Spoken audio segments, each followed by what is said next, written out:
Episode 238 rebirth of white soul. यह story मेरे channel addition पर अपलोड किए गया है। चलिए शुरू करते हैं। ईशानी को सब शांत कराने की कोशिश कर ही रहे थे, तभी किसी ने आकर सबको ईशानी से दूर कर दिया और ईशानी को अपने गले से लगा लिया। जैसे ही ईशानी को मोक्ष की बाहों की गर्मी महसूस हुई, उसकी बेचैनी पूरी तरह से खत्म हो गई। ये मोक्ष ही था जो बाहर ईशानी की आने का वेट कर रहा था ताकि वो दोनों क्लब जा सके, पर जब ईशानी को आने में देर हुई तो वो अंदर आ गया। उसने सीसीटीवी फुटेज भी देख लिया था, लिविंग रूम का, जिसकी एक्सेस उसके पास हमेशा रहती थी। उसने ये ईशानी की सेफ्टी के लिए लिया था। उसे ये तो पता नहीं था कि ये दोनों नमूने कौन है, पर उसे उन पर बहुत गुस्सा आ रहा था। मोक्ष ईशानी को गले लगाए उसकी पीठ को रब कर रहा था। वो जानता था उसकी बीवी गुस्से में है। वो नहीं चाहता था उसकी बीवी की गुस्से की वजह से उसकी तबीयत खराब हो जाए। वहीं घरवालों को तो कोई खास फर्क नहीं पड़ा, क्योंकि वो कई बार ऐसे मोक्ष और ईशानी की प्यार भरी मोमेंट को देख चुके थे। पर सौदामिनी जी और स्नेहा की आंखें तो मानो बाहर आने को थी। उन्हें मोक्ष का चेहरा ठीक से दिखाई नहीं दे रहा था। तभी रिहान मोक्ष के सामने से हट गया तो दोनों को उसका चेहरा साफ साफ नजर आने लगा। स्नेहा की आंखें तो बड़ी बड़ी हो गई थी। भला वो मोक्ष राजवंश को कैसे नहीं पहचान सकती थी। भले ही उसने कभी उसे रियल में नहीं देखा था, पर उसने बिजनेस मैगजीन में उसे कई बार देखा था, जिसे दुनिया का और बिजनेस वर्ल्ड का सबसे पावरफुल इंसान कहा जाता था। रूथलेस किंग, जिसे देखने के लिए भी लोगों को महीनों तक अपॉइंट लेकर इंतजार करना पड़ता है। स्नेहा तो दिल ही दिल में मोक्ष को बहुत पसंद करती थी। उसे तो कब से मोक्ष से मिलना था, इसलिए वो बस किसी बिजनेस पार्टी होने का इंतजार कर रही थी। पर अभी उसे आपने सामने देखकर स्नेहा हैरान थी, पर तभी उसे ध्यान आया कि मोक्ष ईशानी को गले लगाए खड़ा है। ये देखकर उसे गुस्सा आने लगा और ईशानी से बहुत ज्यादा जलन होने लगी। उसका मन कर रहा था वो अभी जाकर मोक्ष को ईशानी से दूर कर दे। सौदामिनी जी तो आंखें फाड़े ये सब देख रही थी, पर वो मोक्ष को पहचान नहीं पा रही थी, क्योंकि वो बिजनेस मैगजीन वगैरह नहीं देखती थी। वो चिल्लाते हुए बोली, देखो इस बेशर्म लड़की को कैसे सबके सामने किसी लड़के की बाहों में खड़ी है। इसे जरा सा भी शर्म नहीं आ रही है। उनकी आवाज से सब उनकी तरफ अजीब नजरों से देखने लगे। वहीं प्रिया की तो मोक्ष को देखते ही हालत खराब हो रही थी। उसे ही पता था कि मोक्ष कितना रूथलेस है। उसने ही तो उसे सबसे ज्यादा टॉर्चर किया था उस बेस में, फिर घर में भी उसने ही उसे सर्वेंट की तरह रहने की पनिशमेंट दी थी।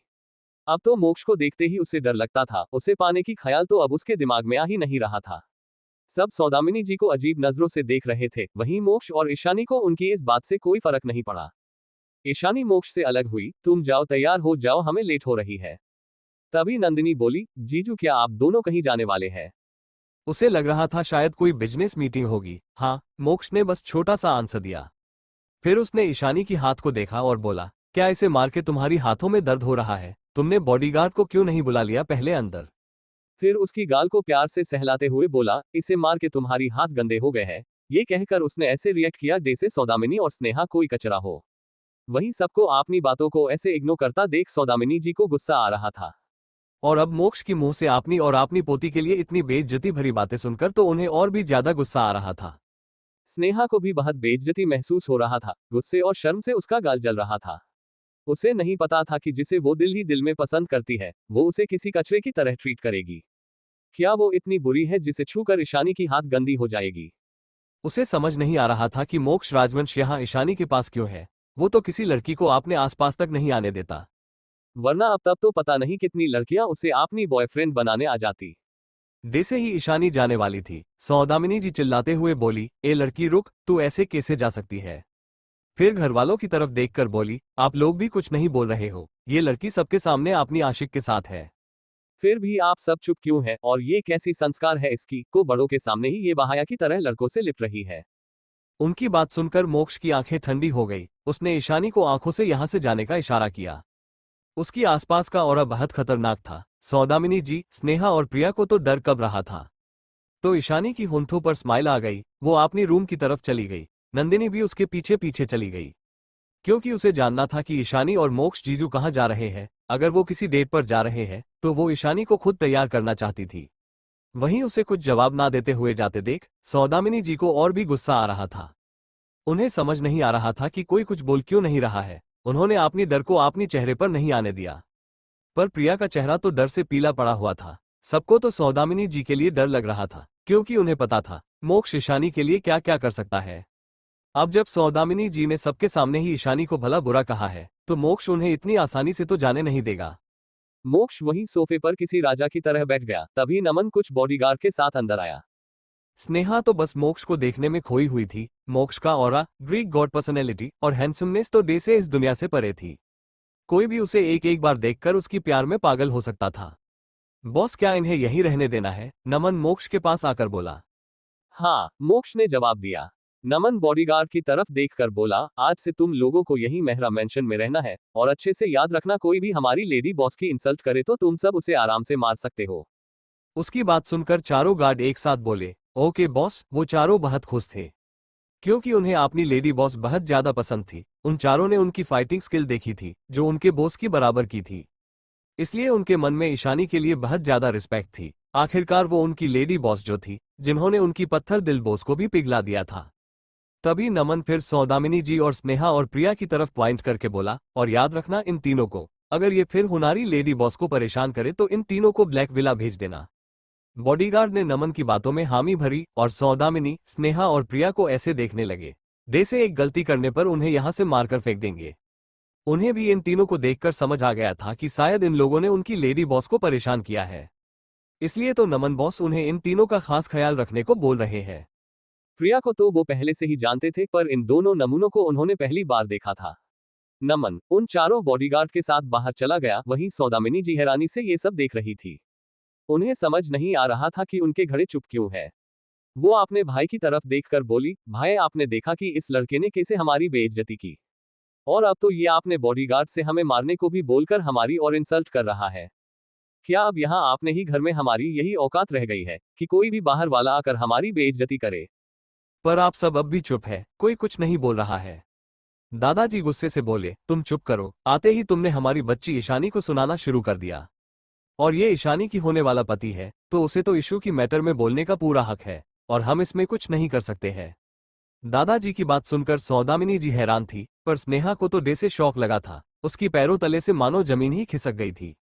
मोक्ष राजवंश उस 2 कौड़ी की लड़की ईशानी का होने वाला पति कैसे हो सकता है? उस ईशानी में इतना क्या अच्छा है को दुनिया का सबसे अमीर इंसान उसे शादी करना चाहता है? उसे तो इस बात पर भरोसा ही नहीं हो रहा था, पर सच उसके सामने था। वहीं सौदामिनी जी मन ही मन सोच रही थी, नहीं ऐसा नहीं हो सकता। इन सबको देखकर लगता है ये सब अब ईशानी को बहुत प्यार करते हैं। अगर उसकी शादी हुई तो कहीं ये सब प्रॉपर्टी का हिस्सा और शेयर उसे गिफ्ट के तौर पर ना दे दे। ये लड़का तो कितना अच्छा दिख रहा है और कितना अमीर खानदान से लगता है। ईशानी की शादी इससे हो गई तो कहीं हमारी सारी प्लानिंग बेकार ना हो जाए। तभी मोक्ष मेहरा फैमिली की तरफ देखकर बोला, लगता है आपके घर में सर्वेंट कम पड़ गए हैं, जो 2 नए सर्वेंट रख लिए। उसकी बात सुनकर सबको हंसी आ गई, सिर्फ आरती जी और सुकेत जी दादाजी को छोड़कर।